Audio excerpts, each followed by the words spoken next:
Firstly, I would like to thank you very much for this opportunity. My name is Andrea Strakova, as Jane was saying, and today I would like to introduce my research focusing on a transmissible cancer in dogs. So starting off with the disease which I'm working on, the canine transmissible venereal tumor, or CTVT as we call it for short. It's a very unusual type of cancer because it is actually transmissible. By transmissible, I mean that this cancer can actually be transmitted by the living cancer cells between individual dogs. And it's the oldest cancer that we know in the world today. So let me now take you back to the original dog that gave rise to this cancer, and now so that I can explain how come that this cancer is so old. So I want to take you back on a journey to the time around 10,000 years ago. And you can imagine a dog that lived all that time ago, at the time of mammoths. And this dog got a cancer. And we know that cancer is a disease of our DNA. When the DNA acquires mutations, and these mutations would lead to the increased proliferation or division of the cells, which in turn would lead to the formation of a tumor. But normally, the cancer would die when its host dies.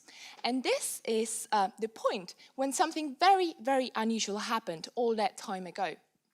So instead of dying with that host, the cancer managed to survive beyond the death of that individual dog through transmission of living cancer cells onto another dog by mating.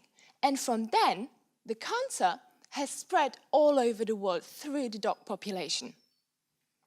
And so this is a very unusual way of transmission, as I mentioned. We don't see this in humans. And perhaps the most interesting question that might come into your mind is, how is it even possible? How come that an unmatched tumor can be transplanted into another dog and not be rejected? So during my PhD, I've been interested in mainly 3 questions, which now I would like to briefly talk to you about. So firstly, I was interested to find out, how did this cancer spread around the world after it originated in that one single dog living 10,000 years ago? And to answer this question, I firstly looked at the worldwide distribution of this cancer. And as you can see from the map here, each dot would represent a location where a collaborator confirmed presence of this disease. So really, this disease is now present all over the world.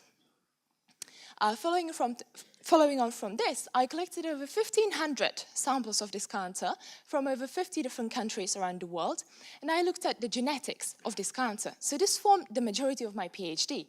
And I was looking at the DNA mutations, so the changes in the DNA.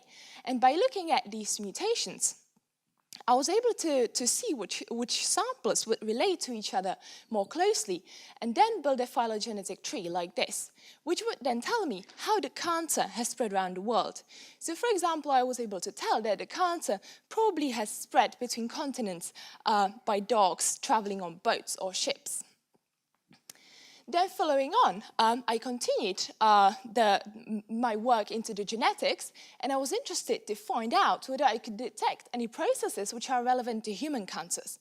So if we now imagine, human cancers are only a few decades old, but this canine cancer is in fact a few thousand years old. So I'm sure that you can all imagine that there would be processes that would be shared between this canine cancer and human cancers. But in this canine cancer, the processes will be much, much more prominent because the cancer has been evolving for such a long time. So during my PhD, I'm not going to go into details about it, but I have identified a number of processes that has taken place in this cancer, which we believe are very likely to be happening in the human cancers as well. And finally, how did this cancer become transmissible? How come that from that single dog, it managed to transmit onto a different one and to become a cell lineage? Well, in order to answer this question, I was interested in the mutations, the DNA mutations, that were shared by all these tumors from different parts of the world.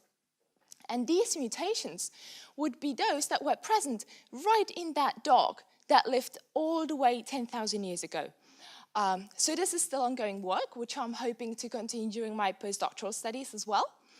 And now I would just quickly like to summarize. So now I have told you about this unusual canine cancer, which is transmitted between dogs by the living cancer cells themselves. And through my work, I'm hoping to add information for understanding not just cancer immunology, but importantly, transplantation in human medicine, and really to understand how a totally unmatched graft, like the cancer in this case, can be tolerated. So thank you very much for your attention, and I would be very happy to answer any questions.